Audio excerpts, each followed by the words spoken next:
Hello friends, आपके अपने YouTube channel में आप सबका स्वागत है। आज का अपना टॉपिक होगा गुप्तकाल।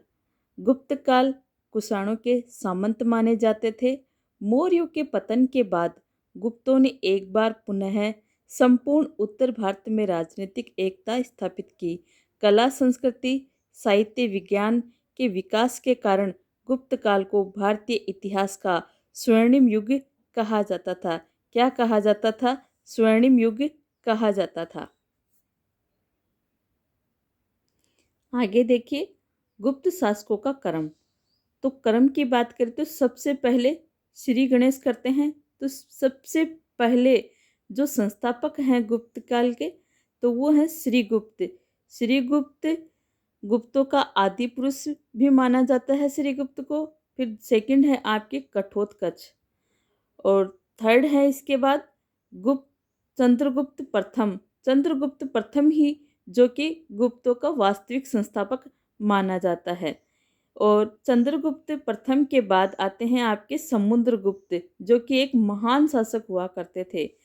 समुद्रगुप्त के बाद हैं रामगुप्त। रामगुप्त बहुत ही क्रूर शासक था और उचित व्यक्ति नहीं था। इन्होंने अपनी पत्नी को कुषाणों को देने के लिए स्वीकार कर लिया था। फिर इसके बाद जो चंद्रगुप्त इनके भाई हैं, चंद्रगुप्त द्वितीय, इन्होंने कुषाणों को हरा के और इनकी पत्नी को अपना लिया और रामगुप्त की हत्या कर दी। चंद्रगुप्त जो कि विक्रमादित्य कहलाए। फिर चंद्रगुप्त द्वितीय के बाद में आते हैं आपके कुमारगुप्त प्रथम, जिन्हें महेंद्रादित्य भी कहा जाता है, जो कि सूर्य के समान शांत माने गए हैं। फिर कुमारगुप्त के बाद आते हैं आपके स्कंदगुप्त। स्कंदगुप्त के बाद हैं पुष्यगुप्त। पुष्यगुप्त के बाद फिर आपके आते हैं कुमारगुप्त द्वितीय। कुमारगुप्त द्वितीय के बाद है बुधगुप्त। बुधगुप्त के बाद है नरसिंहगुप्त, जो बालिद द्वितीय के नाम से भी जाने जाते हैं। और नरसिंहगुप्त के बाद है भानुगुप्त। भानुगुप्त के बाद आएंगे आपके वैन्यगुप्त। वैन्यगुप्त के बाद फिर आपके आएंगे कुमारगुप्त तृतीय। और लास्ट में है अंतिम शासक, जो कि है विष्णुगुप्त, जो कि अंतिम गुप्त शासक कहलाए। आइए अब कुछ जो प्रमुख गुप्त शासक हुए उनका विस्तार से अध्ययन करते हैं। तो सबसे प्रथम अपन बात करते हैं चंद्रगुप्त प्रथम की। चंद्रगुप्त प्रथम जो कि वास्तविक संस्थापक माना जाता है, और इनका काल है 315 से 335 ईसा पूर्व माना जाता है।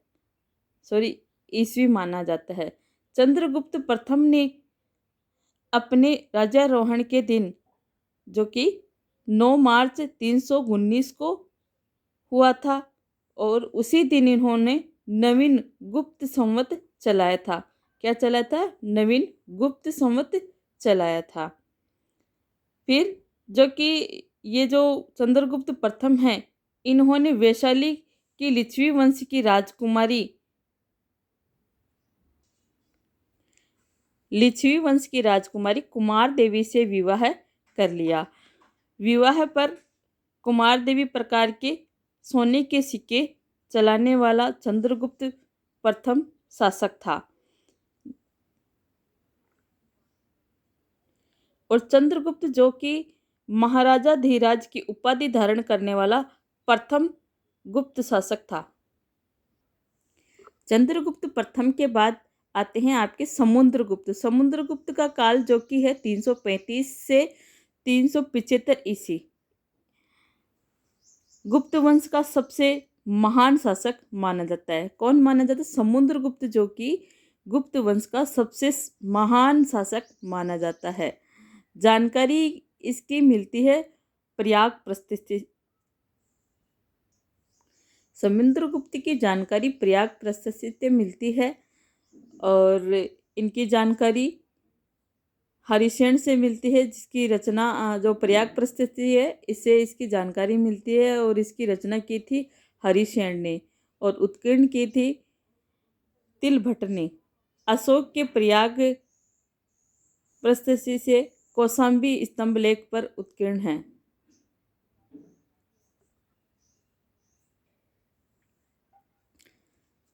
स से समुद्रगुप्त, स से सो।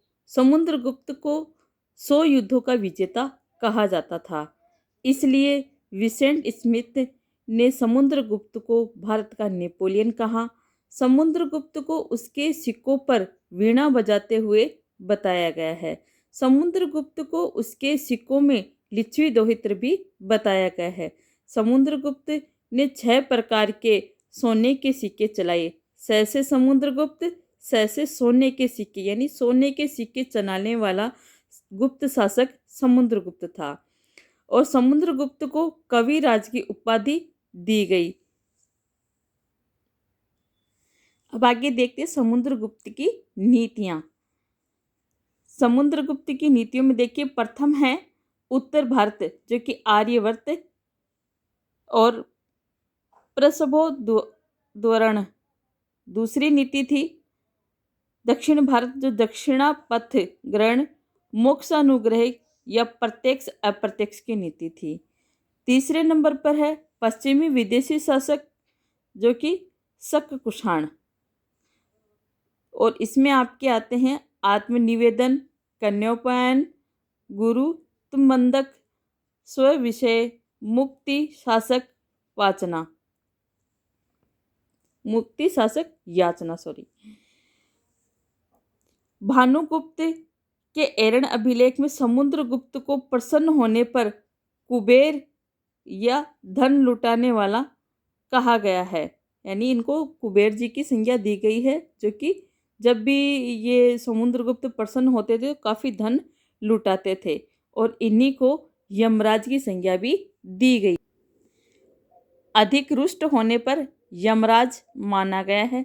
समुद्रगुप्त के बाद 375 में रामगुप्त शासक बनता है, और रामगुप्त निर्बल व कमजोर शासक था। रामगुप्त का उल्लेख बिलसट अभिलेख में नहीं मिलता, जबकि समस्त गुप्त वंश का उल्लेख बिलसट अभिलेख में मिलता है। रामगुप्त का उल्लेख विशाख दत्त के देवी चंद्रगुप्तम में मिलता है, और बाणभट्ट के हर्ष चरित्र में मिलता है, और रामशेखर के काव्य मीमांसा में भी मिलता है। चंद्रगुप्त प्रथम की बात करते हैं, द्वितीय की बात करते हैं। चंद्रगुप्त द्वितीय, इनको जो प्रमुख उपाधियां दी गई थी उनके बारे में बात करते हैं। तो चंद्रगुप्त प्रथम को जो उपाधि दी गई थी वो है विक्रमादित्य, परम भागवत, परम भटारक, सकारी, सबको को खा जाने वाला, अप्रतिरथ, जिसके विजय रथ को कभी रोका ना जा सके। चंद्रगुप्त द्वितीय का विवाह नागवंश की राजकुमारी कुबेरनामा से हुआ। कुबेरनामा की पुत्री, जिसका नाम प्रभावती था, प्रभावती का विवाह वकाटक शासक से किया गया। वकाटक शासक रुद्रसेन द्वितीय से हुआ। यानी वकाटक जो शासक था वो रुद्रसेन था, और रुद्रसेन के साथ प्रभावती का विवाह हो गया। वकाटकों की सहायता से ही शकों पर विजय प्राप्त की। किसने? चंद्रगुप्त द्वितीय ने, और विक्रमादित्य की उपाधि धारण की गई। चंद्रगुप्त द्वितीय ने ही चांदी के व्याघ्र प्रकार के सिक्के चलाए थे, और चांदी के व्याघ्र प्रकार के सिक्के चलाने वाला यह प्रथम शासक था। प्रथम शासक कौन था? चंद्रगुप्त द्वितीय, जो कि जैसे चंद्रगुप्त जैसे चांदी के सिक्के, तो चांदी के सिक्के चलाने वाला प्रथम शासक चंद्रगुप्त द्वितीय था। चंद्रगुप्त द्वितीय के शासनकाल में ही जैसे चंद्रगुप्त द्वितीय जैसे चीनी यात्री फाहियान भारत आया था। इस बात का उल्लेख ग्रंथ फोकोकी में मिलता है। चंद्रगुप्त द्वितीय के दरबार में 9 विद्वान नवरत्न थे, जिनका उल्लेख इस प्रकार है। जो पहला नवरत्न है वह है अमर सिंह, दूसरा वराहमिहिर, तीसरा धन्वंतरी और चौथा है कालिदास, पांचवा है वरुचि, छठा है घटकर्पर, सातवां है शंकु, आठवां है बेताल और नौवां है छपणक। नोट देखिए लिखा है कि नोट आर्य नवरत्नों में शामिल नहीं थे, यानी जो आर्य लोग थे वो नवरत्नों में शामिल नहीं थे। महरौली दिल्ली के लौह स्तंभ में चंद्रगुप्त नामक शासक का उल्लेख मिलता है। आइए अब बात करते हैं कुमारगुप्त महेंद्रादित्य प्रथम की। कुमारगुप्त महेंद्रादित्य प्रथम का शासन काल रहा 414 से 455 ईस्वी। कुमारगुप्त शासकों में सर्वाधिक अभिलेख लगाने वाला शासक था। तुमेन अभिलेख इसमें प्रमुख माना गया है, जो कि तुमेन अभिलेख में कुमारगुप्त को शरदकालीन के सूर्य की भांति शांत बताया गया है। कुमारगुप्त ने अपने सिक्कों पर गरुड़ के स्थान पर मयूर का चित्र बनवाया। कुमारगुप्त के समय नालंदा विहार की स्थापना की गई। विहार के राजगिरी के बड़गांव में स्थित है, जो कि बिहार के राजगिर के बड़गांव में स्थित है नालंदा बौद्ध विहार। नालंदा को बौद्ध धर्म के महायान का ऑक्सफोर्ड कहा जाता था। नालंदा में एक पुस्तकालय था जिसका नाम है धर्मगंज पुस्तकालय, जिसके 3 भाग थे। एक भाग था रत्नोदधि, दूसरा था रत्नरंजक, तीसरा रत्न सागर था। कुमारगुप्त के अंतिम समय में पुष्यमित्रों का आक्रमण हुआ, जिसे उसके पुत्र स्कंदगुप्त ने विफल किया। अब आइए बात करते हैं स्कंदगुप्त की। स्कंदगुप्त का काल है 455 से 467 ईस्वी, जो कि अंतिम गुप्त शासक माना जाता है। स्कंदगुप्त के समय हूणों का आक्रमण हुआ और हूणों को पराजित कर स्कंदगुप्त ने विक्रमादित्य की उपाधि धारण की। हूण एक मध्य एशिया की खनाबदोश जाति थी। सिक्कों में सर्वाधिक मिलावट इसी काल में की गई। दूसरी राजधानी अयोध्या को माना जाता है। सुदर्शन झील का पुनः निर्माण अपने प्रांतपाल पर्णदत्त के पुत्र चक्रपालीन की देखरेख में करवाया गया। उसके पुत्र ने विष्णु मंदिर बनवाया, और विष्णु मंदिर जो कि सुदर्शन झील के किनारे ही बनाया गया था। आइए अब देखते हैं गुप्त कालीन कला की संस्कृति। गुप्त कालीन कला में मंदिरों का काफी निर्माण करवाया गया। गुप्त काल मंदिरों का काल कहा जाता है। स्थापत्य कला की बात करें तो शिखर युक्त मंदिरों का निर्माण इस काल में ही किया गया। मंदिर निर्माण में सभा मंडलों का प्रयोग भी होता था। भारत में झांसी यूपी के देवगढ़ के दशावतार मंदिर में पहली बार विशाल शिखर का प्रयोग किया गया। आइए अब देखते हैं मंदिर निर्माण की शैलियाँ। तो सबसे प्रमुख शैली है, प्रथम शैली है नागर शैली। नागर शैली जो कि उत्तर भारत में प्रचलित है। नागर शैली को आर्य शैली भी कहा जाता है। अब देखते हैं नागर शैली की विशेषताएं। नागर शैली की विशेषताओं की बात करें तो पहली है विशाल शिखर युक्त मंदिर। सेकंड है सभा मंडलों का प्रयोग। देवगढ़ झांसी यूपी दशावतार मंदिर, इसमें देखिए इसकी शैली है नागर प्लस पंचायतन शैली, यानी नागर और पंचायत शैली का मिश्रण है। पहली बार 12 मीटर ऊंचे शिखर का प्रयोग किया गया। और 4 सभा मंडल और भगवान विष्णु को समर्पित किया गया।